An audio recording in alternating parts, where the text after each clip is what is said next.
Welcome to the 24K Life Podcast. I'm your host, Derick Gant, coming to you from our live studio in Northwest Ohio. Listen, we are here to help you crack your code so that you can live your best life. What does that really mean? We're here to bring you experts, insights, tools, so that you can get your life moving in a direction that is plentiful for you. You know, we look to bring you experts. We look to bring you people that have accomplished amazing things so that you can also derive some aspects of what they've done, what they're doing, and where they're going so that you can improve your life as well. The 24K Life Code is all about you transforming yourself just like gold. So going through the process of listening to podcasts, of getting rid of limiting beliefs and blocks, understanding that procrastination, laziness, and addiction is not working for you, it's working against you.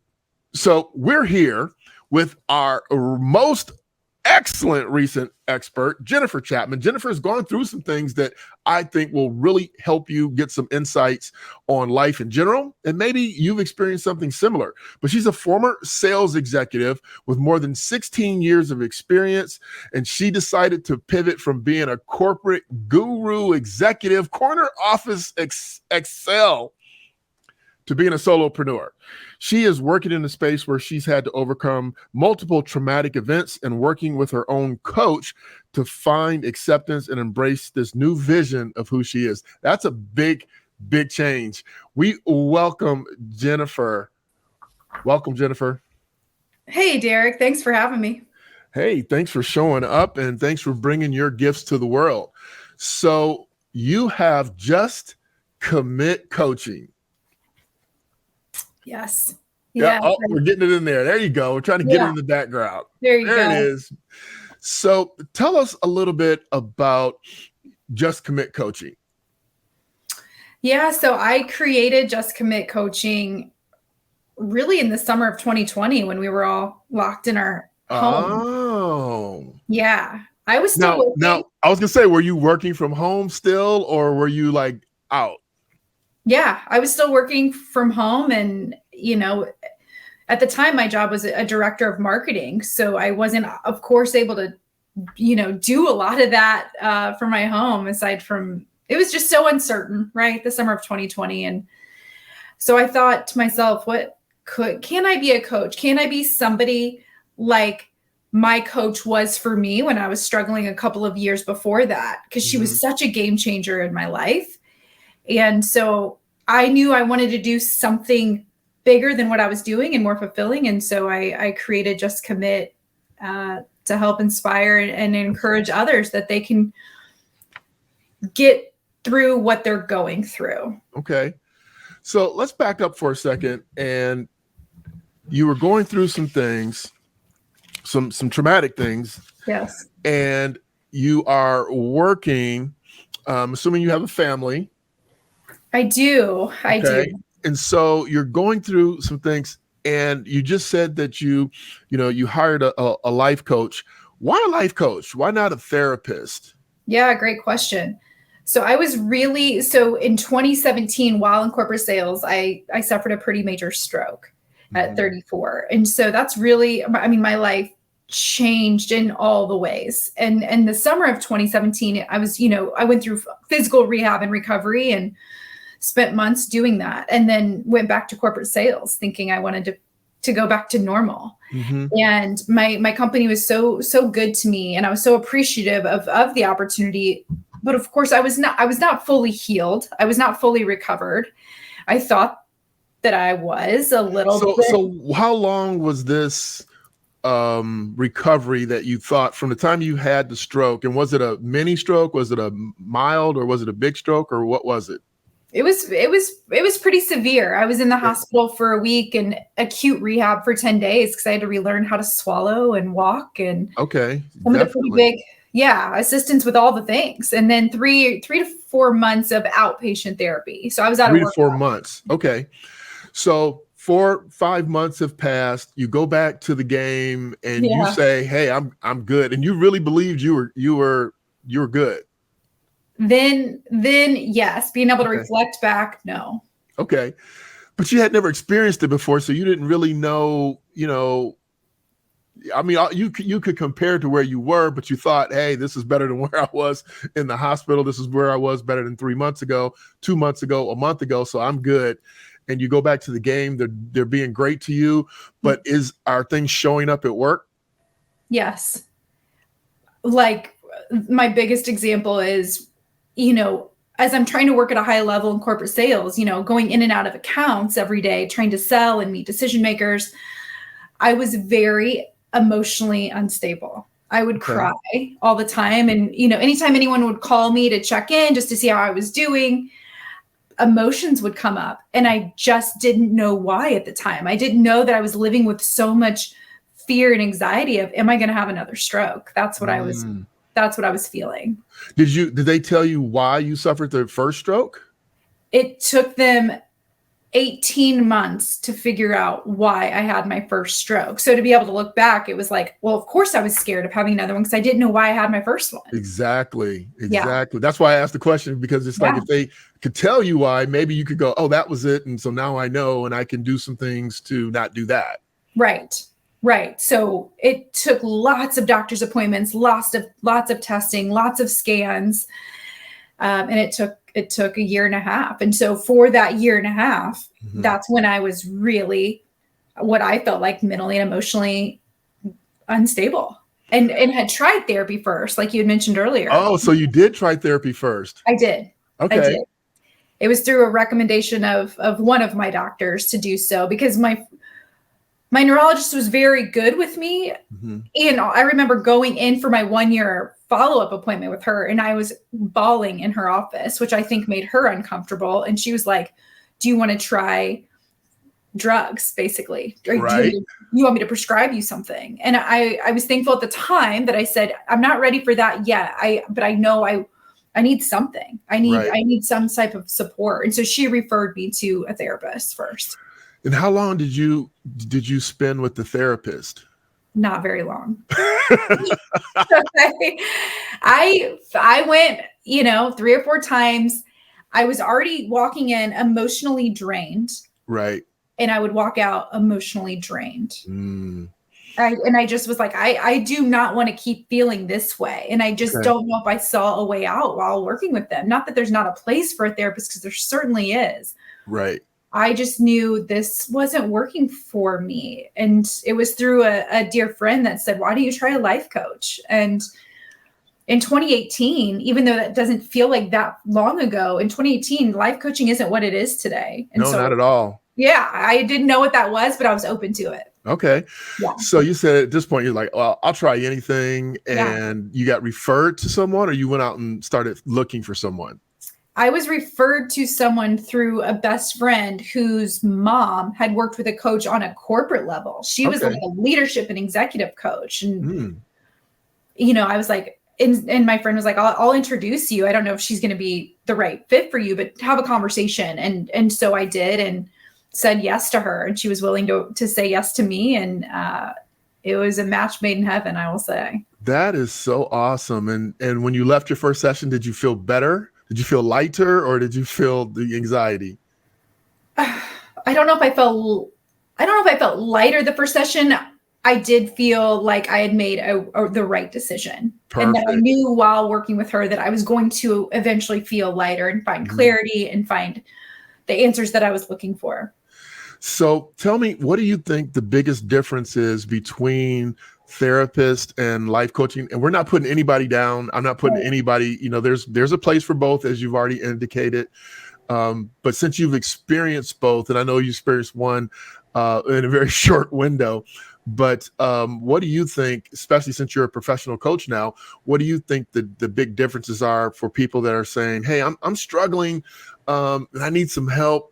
How do they decide, maybe I should get a therapist or maybe I should get a life coach?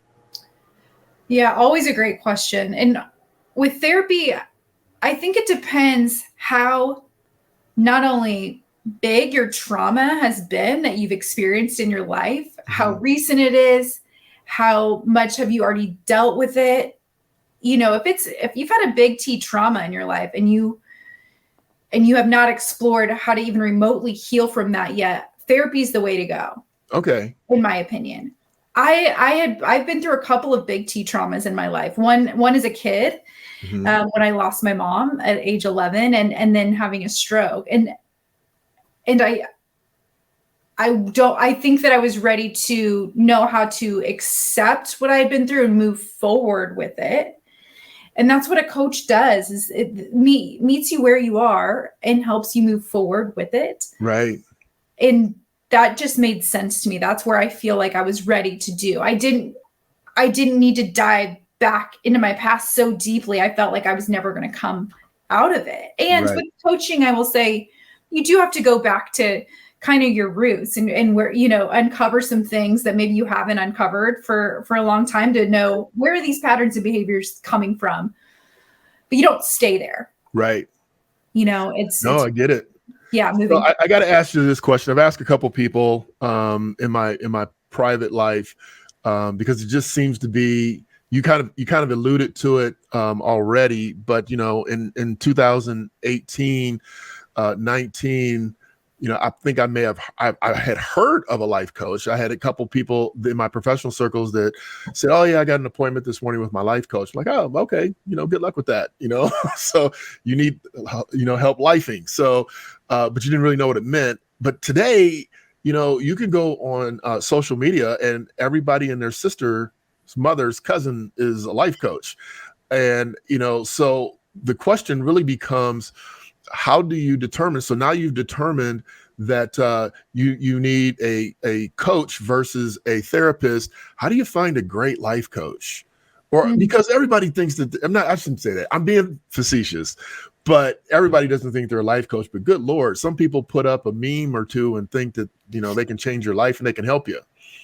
Yeah, it's true. I mean, I think just like in any industry, there's an array of really excellent ones and, down to very inexperienced ones, and so similarly with coaching, it was a connection for me. Okay. So being able, when I first met her, I felt a connection that I knew we were meant to work together and that she was going to help me. And so just like a lot of things, it certainly helps to kind of interview multiple ones to kind of feel like who are you going to connect with? Who do you feel like is going to really support you and hold you accountable and help you achieve, goals that you may have for yourself, don't know how to get there. And it's a personal, connection and relationship you're building. Well, that's a great answer. I mean, because you're saying interview them like you would anything else. If you're going to bring a plumber in the house, maybe you want to get 3 quotes. Yeah. Right. So I agree with that. Now I have to ask about the transition. You have a family, you're a marketing executive, you're making great money. You're struggling at work, you find the life coach. What's the button that goes, I need to be doing something different?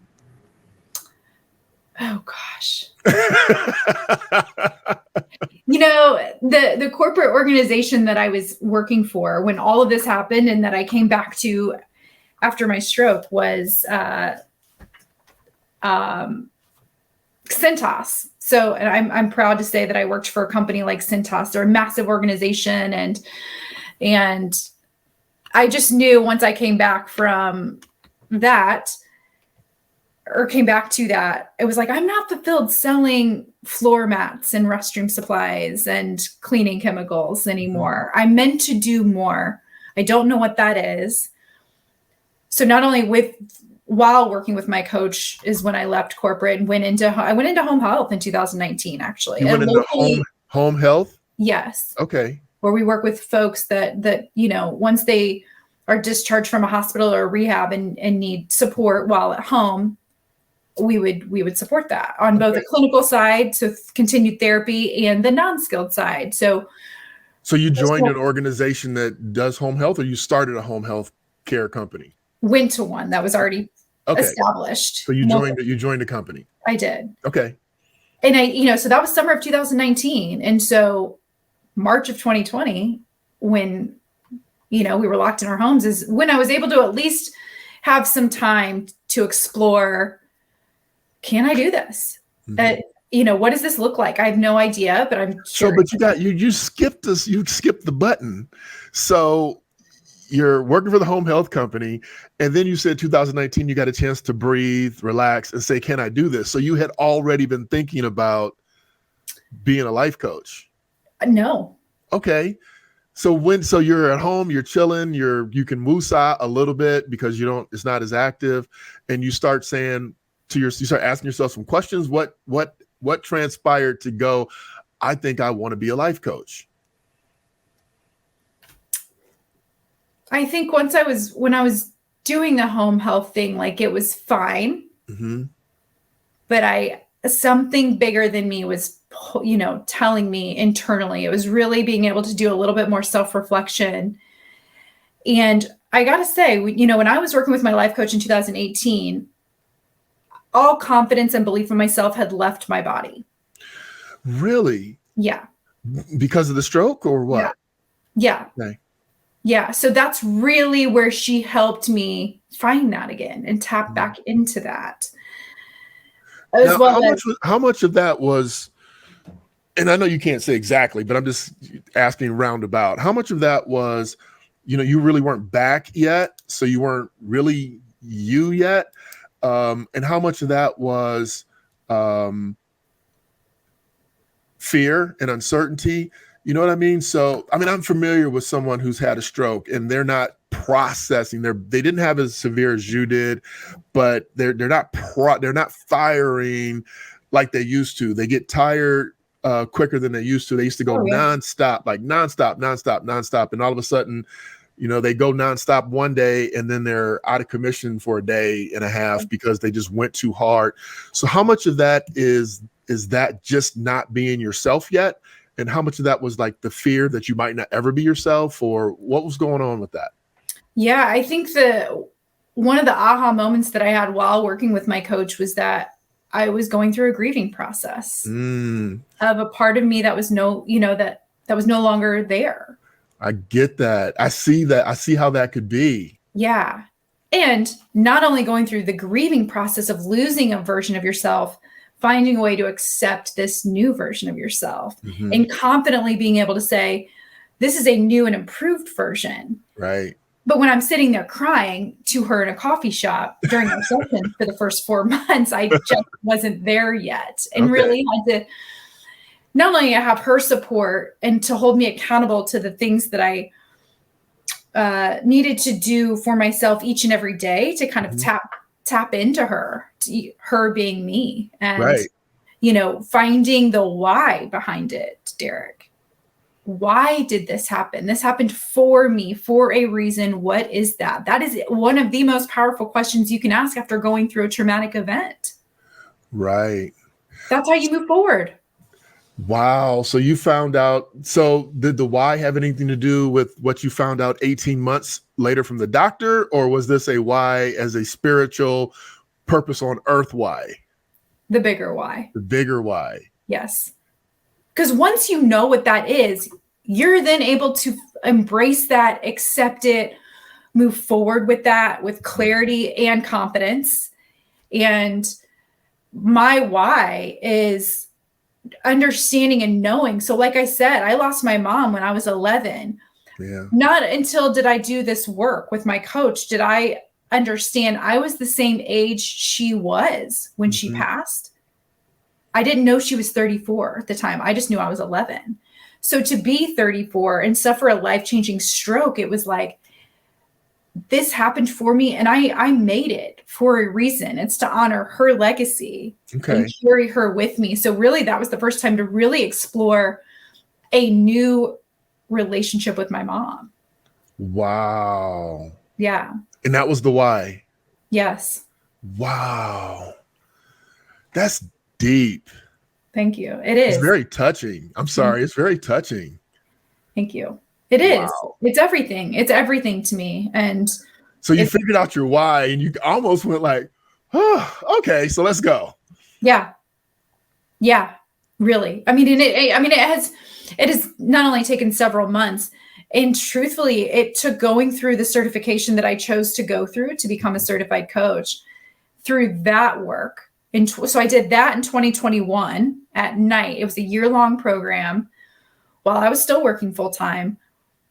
I thought I was saying yes to this program for credibility and confidence as a coach, right? What are the tools that I can have in my tool belt to serve others? Right. Oh, by the way, you have to use all the tools on yourself first. Of course. Multiple times. So I tell people, if I don't serve another client, saying yes to that certification to do the most deep healing and transformational work I've ever done on myself was completely worth it. Wow. Yeah. Now you bring, this is the question. So it may sound like a statement, but it's the question. So you bring all of that training, all that self-work that helps you. So, because here's the story, if you all are paying close attention. So she went through these big T, she calls it, of traumatic events, not T events, big T traumatic events. She found her why. She recovered from the stroke, found her why, as I said, found a new job that's more fulfilling, and then decided to go into a certification for life coaching. Now, during this process, she has a coach. I'm just regurgitating what you said so you can correct me, because this is so powerful. Found a life coach, working with the life coach, feeling incredibly better. And then she goes to get certified, does that work, and just launches into space. Is that pretty much what you said? You summed it up pretty well. Yeah. I mean, that's amazing, because you would think, wow, I'm really making some strides here with this life coach, and I'm feeling better and I'm doing better, and it's just getting better. And then you start doing even more work. Yeah. So my question that started all that is you bring this to people, this work that you did yourself, and have become an expert at. You bring this to people in your coaching so they don't have to go get a life coaching certification and go through a year-long process. I'm assuming it's a question. That's my goal and mission when I work with clients, for sure. Of course. Yeah. So you take them through this process. Do you deal with primarily big T, little T people? Who is your client? Like I said, with big T, it's how recent was it? Mm-hmm. Because you did say big T needs to go to therapy first. I did hear you say that. Yes. So depending on how recent it is, I mean, you could have had a big T trauma in your childhood, and if you've never dealt with it yet, it could still very much be showing up for you in some way as an adult and still be very alive. You may be suffering from, addiction or having to take antidepressants or whatever, and which is all totally fine. But I'm going to guess there's still a lot going on internally that you've got to explore. Right. And I would recommend doing that with a more clinical professional.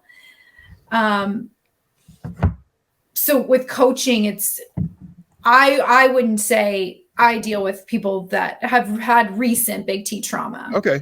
Yeah. So who primarily do you deal with? Who do you help the most? Yeah. So I've worked truthfully only with women up to this point. I've had lots of conversations with guys, and it's very refreshing when a guy at least schedules a complimentary call with me to explore what do you do. I'm interested. I'm grateful for their vulnerability, because guys are going through stuff too. Right. I mean, we're all humans here. Women just seem to be more open to saying, yes, I want to explore this. I'm struggling. And so the women that I have worked with are age-wise, 30 to 55, 60. They've had success in their careers, professionally doing well. Doesn't matter if they're married or not, ultimately on the outside, everything looks good. Inside, they feel lost. They feel stuck. They feel unfulfilled. They feel confused. They question, is this really all life is until I retire?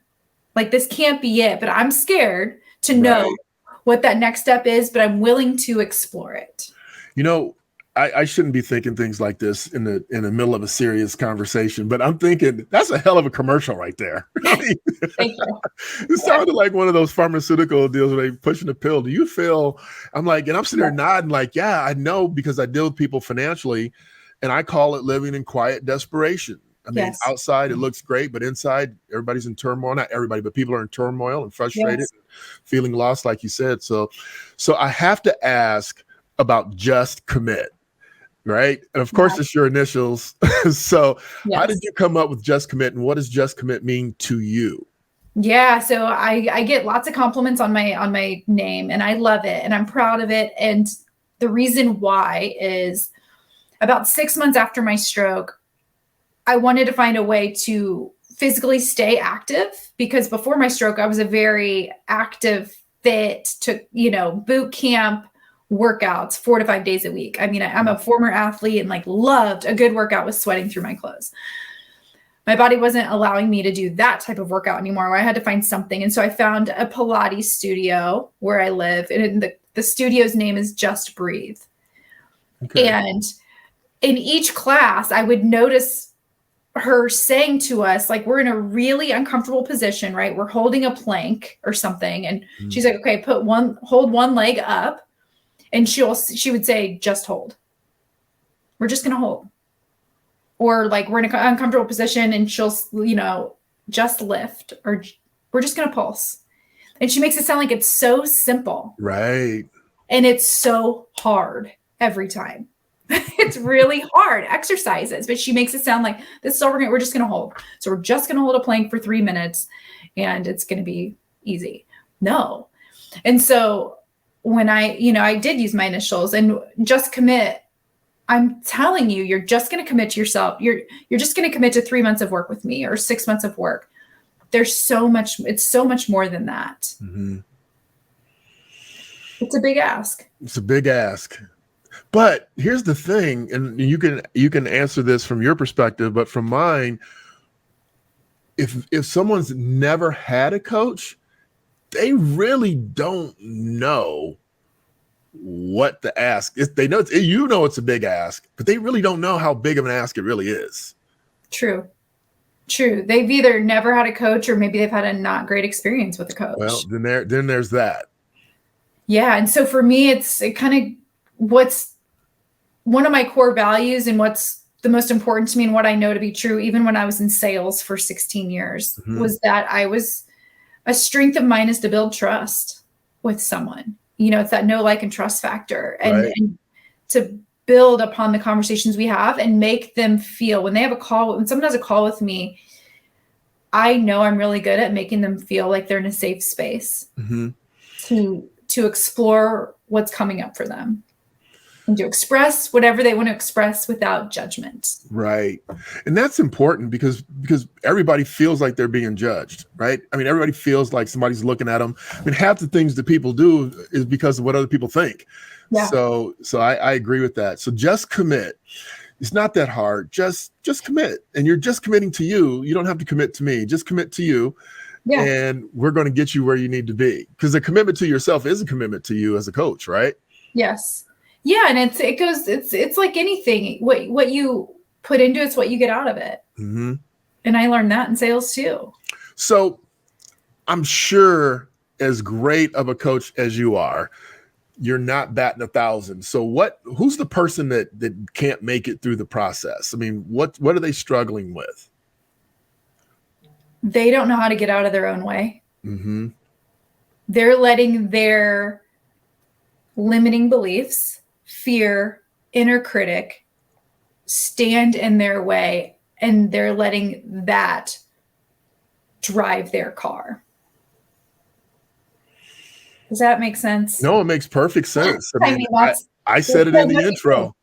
I said it in the intro. We need to get rid of our limiting beliefs, our blocks, the things that are holding us back, and open up to become a better version of ourselves. And if you're not open enough, and if you're not willing to just commit to just doing it today, just do it right now. And then don't worry about the next step or the next day or the next week. Or, we talk to people about, fitness. You talked about being an ex-athlete, and it's like, you don't get in shape in one day and you don't get out of shape in one day. So you just have to take it day by day and just keep putting one foot in front of the other. And one day you're going to wake up and go, oh my God, I'm fit as a fiddle and I love it. Yes. So are you in a position where you can work out now, or you still had to adjust your workout routine? I still do Pilates. I've now done Pilates for almost 6 years. That's been my form of, man, not only physical exercise, right? But it's a mental, it's building mental strength, emotional strength, spiritual strength, social. I've met a lot of amazing women within the studio. So it's been really great for me. I mean, my husband and I walk our dog all the time. So I'm I can do all of that. I just haven't gone back to the boot camp style workouts. And it's going through being at peace with that now too. So I was going to ask, can you do it and you just haven't, or you can't do it? I could probably do it. Okay. I could probably do it. I just haven't pushed, I just haven't, I'm okay with not doing that anymore. Got it. It's like, I still feel very, fit and take care of myself and get a lot out of, I think people that have never done Pilates have a judgment around that too, or maybe don't. Oh my God. Pilates is harder than everything else. Okay. And I've done football, basketball at high levels. I've taught kickboxing as an instructor and all the things in Pilates. I thought yoga was bad enough until I did Pilates. I'm like, oh my goodness. Yeah. Do you have to really, but it, for your model client and for my model client, which is, my model client is really, 40 and older. Yours is 30 to 55. Pilates is the progressive position that should be taken because it helps build your core, your stability, and you need that as you get older and less flexible, less agile. You need those things. That's great. So let me ask you, you mentioned that you have a 3-month program. You mentioned that you have a 6-month program. Do you have what else do you offer the world, these women that need to come into a safe space? Yeah. So thanks for asking. I just in June launched my first small group. Okay. Women's program. It's called Reignite Your Soul. Reignite Your Soul. Yes. And how small is small? Are we talking 5 people, 10 people, 25 people? See, I deal with money. So when people say I have a little money and you go, oh, okay. And then you find out they got $3 million, you're like, okay. Yeah. It's all relative. Yeah. So my first group was 3 women. Okay. I wouldn't want any more than 5. Okay. I've now worked with a business coach for over a year, and it's been in a small group. We've had our one-to-one sessions as well, which I offered 2 one-to-one sessions with me within the 8 weeks. Okay. But it's small group. Once a week, we meet for about an hour and 15 minutes. And I've got a framework that I work with, but it was really cool to witness as we literally wrapped up earlier this week with the work with these women. They didn't know each other before week 1, but to see the power of being in community with women that are just like you, they fed off one another and supported one another with whatever they were saying or thinking or feeling.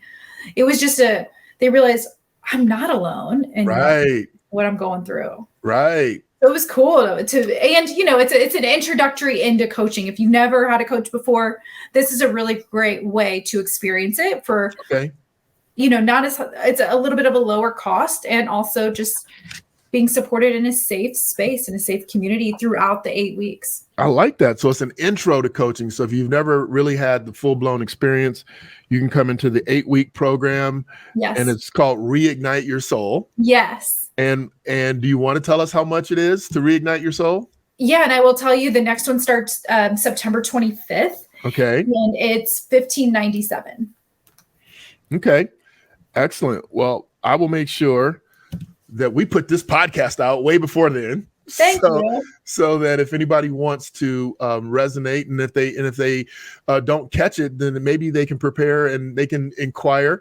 Now, I have put up, for those of you that are on our Apple Podcast or Spotify, we're putting up www.justcommitcoaching.com. So it's just commit. Make sure you spell commit right, you all. Coaching.com. So if you go there, you can find everything that Jennifer is doing to lighten the load, to decrease the pressure, to increase the joy that life has to offer. Jennifer, is there anything extra that you'd like to throw out to share? Is there, you have a favorite book or a favorite affirmation that you'd like to share with the community? So something that has stood with me, well, two things. I will share with you. I think it came out last year, maybe in 2021. And I don't know if it was, I'm a huge NFL fan, by the way. I'm a huge Colts. Yeah. Yeah. I was getting ready to ask, and I don't have anything against the Colts. They actually played pretty well last night against the Eagles. Did. I didn't watch it all, but I caught a couple glimpses. But I'm a Steelers fan. But go for it. Go ahead. Oh man. Okay. Oh man. No judgment. I'll let that go. Okay. I think it was in the NFL that they would say it's okay to not be okay. Mm-hmm. And what I would add to that is it's okay to not be okay, but it's not okay to stay not okay.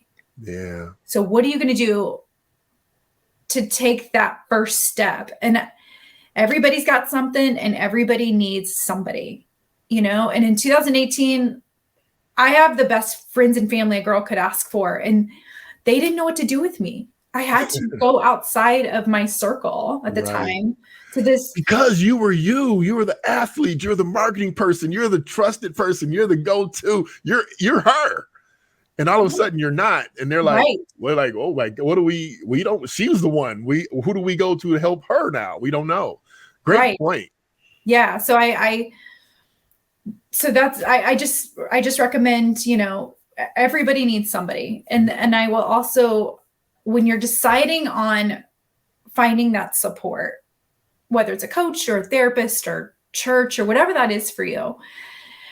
I heard from a coach last year say it, and this just landed so big for me, was if you make a decision based on where you are, you will stay where you are. Versus making a decision on where you want to be, you will find a way. I love it. Thank you. That was just so poignant for me. I found a way to hire a business coach, versus had I made that decision from where I was thinking I couldn't do it for all the reasons, I wouldn't be where I am today without her and finding a way. That is so dope. Now, I know we were winding down, but I got more questions. So I apologize for leading you to we're going to be done and then not. So I have to ask this because I do have a lot of entrepreneurs in our universe. And so being a marketing specialist in the past, expert in the past, and running your own business now, how do you market the different programs? How do you figure out, you're doing a discovery call, how do you figure out to share your Reignite Your Soul or your 3-month program or your 6-month program? How do you figure that out? Another really good question. All of the conversations I've had with women over the last, year and a half, once I have an introductory call with them and they share a little bit about their story and where they are and where they want to be, I just tap into my own intuition and trust that, what I offer makes what I believe makes the most sense for them at the time. Okay. And it was amazing to see who I attracted into my small group program. Like, they were all meant to be in this small group program, where there's other women that I met with where I feel like, because of where they are from an emotional state, that one-to-one work would be more powerful for them. They're maybe not ready to, have other women kind of be in their space of healing right now. So it's just having that conversation. And when I invite people into a complimentary call, I want you to be vulnerable. I want you to be transparent. I want you to show up with courage and not hold back.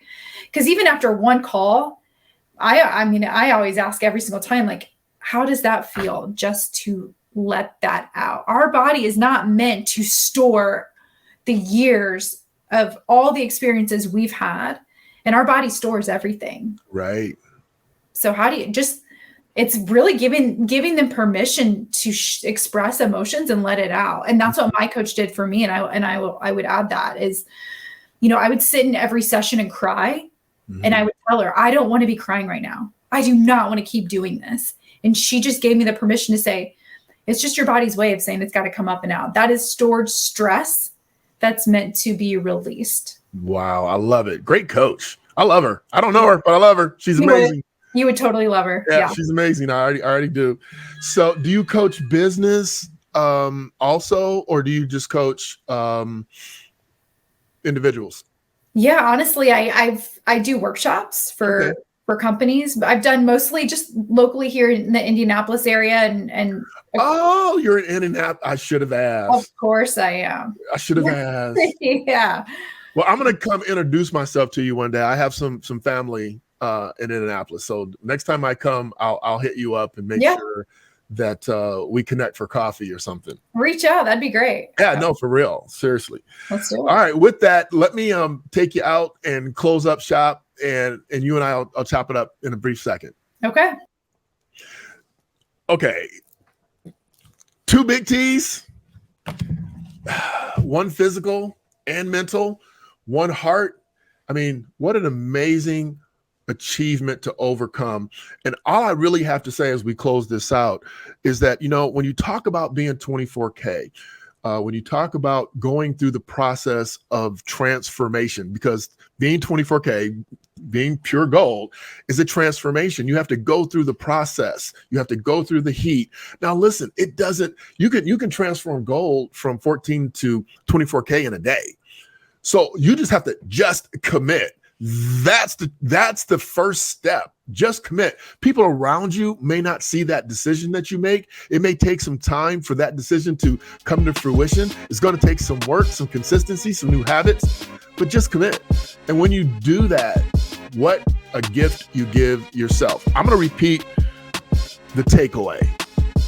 Make a decision based on where you want to be, not based on where you are. I mean, how powerful is that? I'm stealing it. I'm going to use it. I'm going to put it out there, because if we all made decisions on where we want to be, we would be a lot kinder to one another.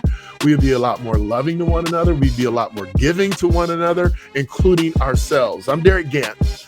I'm asking you to like, share, and subscribe to this podcast.